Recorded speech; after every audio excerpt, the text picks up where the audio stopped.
Die geloof waardeur ek lewe, saamgestel uit die geskrifte van Ellen White. Gered van geweld. Die lied sal by julle wees soos in die nag as die fees gevier word, en julle sal vrolik wees van hart soos die wat met die fluite loop, om te kom op die berg van die Here, na die steenrots van Israel. Jesaja hoofstuk 30 vers 29. Wanneer die beskerming van menslike wette onttrek word van diegene wat die wet van God eer, sal daar in verskillende lande 'n gelyktydige beweging wees vir hulle vernietiging.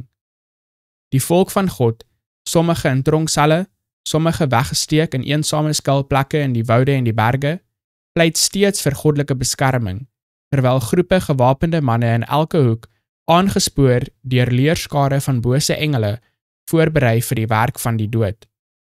Met uitroepe van triomf, spot en vervloeking, staan skares van bose manne op die punt om op hulle prooi af te storm, wanneer kyk, 'n digte swartheid dieper as die donkerte van die nag op die aarde val. Dan oorspan 'n reënboog, die hemele en lyk asof dit elke biddende geselskap omring. Deur die volk van God word 'n stem, helder en melodieus gehoor wat sê, kyk op, en hulle slaan hulle oë na die hemel op en aanskou die boog van die belofte. Die swart woedende wolke wat die uitspansel bedek het, word oopgebreek. En so Stefanus kyk hulle standvastig op na die hemel en sien die heerlikheid van God en die seun van die mens wat op sy troon sit. In sy goddelike vorm onderskei hulle die tekens van sy vernedering, en van sy lippe hoor hulle die versoek wat voor sy Vader en die heilige engele voorgelê word. Ek wil dat waar ek is, hulle wat U my gegee het, ook saam met my sal wees. Johannes hoofstuk 17 vers 24. Weer word 'n stem, musikant en triomfantlik, gehoor wat sê, hulle kom, heilig, onskadelik en onbesmet. Hulle die woord van my lydsaamheid bewaar, hulle sal onder die engele wandel.